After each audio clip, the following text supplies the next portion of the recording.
कभी अनजाने में ही कभी गलत रास्ते पर चल देते हैं, तो वो अपने अंश जो आत्मा के रूप में आप सबके अंदर, हर प्राणी के अंदर है, उसके माध्यम से क्या करते हैं? हमें रोकते हैं, हमें भटकने से बचाते हैं। और क्या कहते हैं हम सबसे? सब धर्मों को त्याग कर मुझ एक ही शरण में आ जाओ, मैं तुम्हारा उद्धार करूंगा, डरो मत।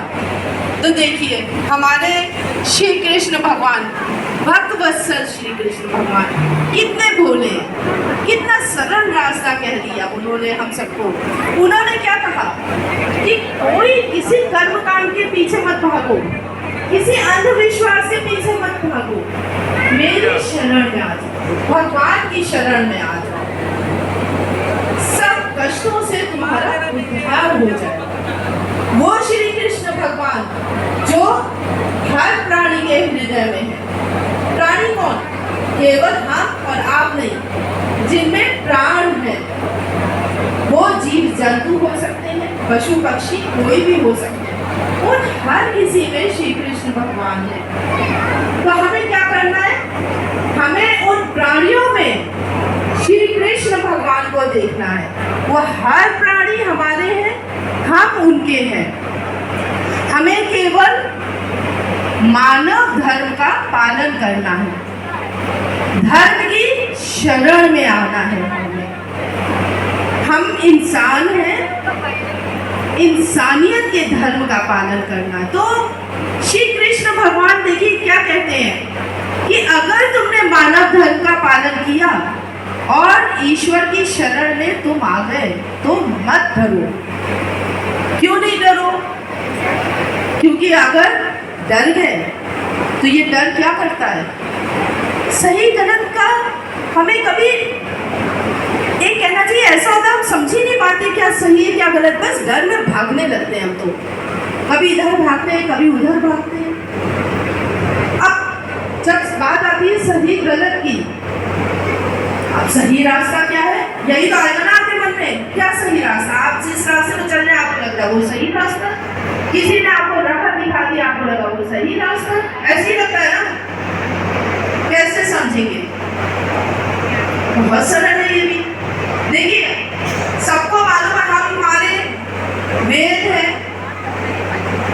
ग्रंथ है, सबसे बढ़कर आज कलयुग में भगवान की वाणी हमारे पास है।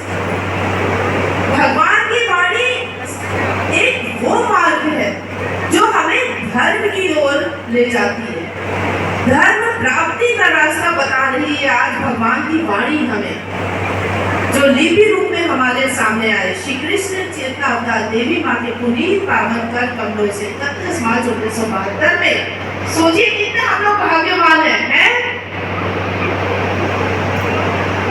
कितने वर्षों से हमें भगवान का साथ मिल रहा है। तो वो भगवान की वाणी हमारे पास है।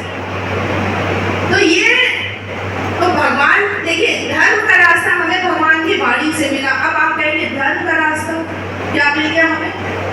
तो धर्म से तो बहुत कुछ मिलता है हमें। धर्म से हमें शांति मिलती है, निर्भयता मिलती है, हमें मिलती है।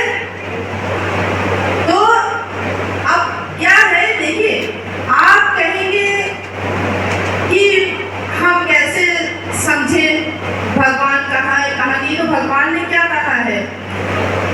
मैं हर प्राणी मात्र में हूँ, जो मुझे हर एक में देखता है मैं उसके लिए कभी अदृश्य नहीं होता, ना वो मेरे लिए अदृश्य होता है। अब ये देखिए भगवान को पहचानने के लिए हमें समझना होगा वो किस स्वरूप में है, कहाँ है, क्या है। तो मैं आप सबसे किसी से भी या कोई भी मुझे बता सकता है कि भगवान को हम कैसे पहचानेंगे? शिवा, भगवान को हम कैसे पहचानेंगे? क्या स्वरूप है उनका?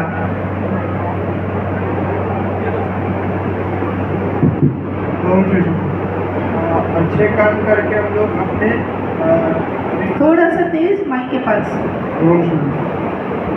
हम लोग के जैसे कर्म होंगे, अच्छे कर्म होंगे तभी हम लोग को भगवान का रूप मिलेगा। अगर हम लोग के कर्म गलत होंगे तो हम लोग को ना आशीर्वाद मिलेगा ना ही रूप मिलेगा। बिल्कुल। और हमारे कर्म अच्छे हैं, भगवान आगे हमारे सामने, या कैसे हम समझेंगे भगवान है?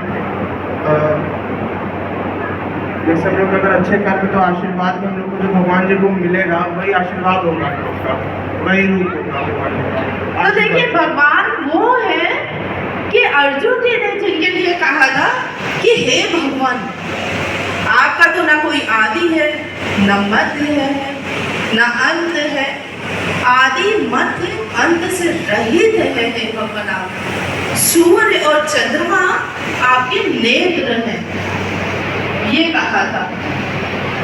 तो देखिए आदि मध्य अंत जहाँ कुछ है ही नहीं, सूर्य चंद्रमा जिनके नेत्र हैं। तो मैं अभी संक्षिप्त में आपको बता रही हूँ। मुझे जहाँ तक समझ में आता है कि ऐसा क्या धरती है जहाँ जिसकी ना कोई आदि है, मध्य है, अंत से रहित है? नहीं, ऐसा नहीं है।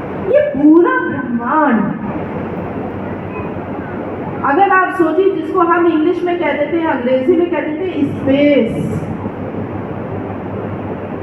पूरा अगर आप सोचिए, उसका ना आदि अभी तक मिला है, ना मध्य मिला है, ना अभी तक कोई अंत है। हजारों तारे हैं, करोड़ों अरबों अनगिनत, कोई गिनती ही नहीं है उन तारों की। ग्रह न जाने कितने हैं। आप एक बार सोचिएगा, न जाने, आप सोचिए आप उसके बीच में पहुंच गए।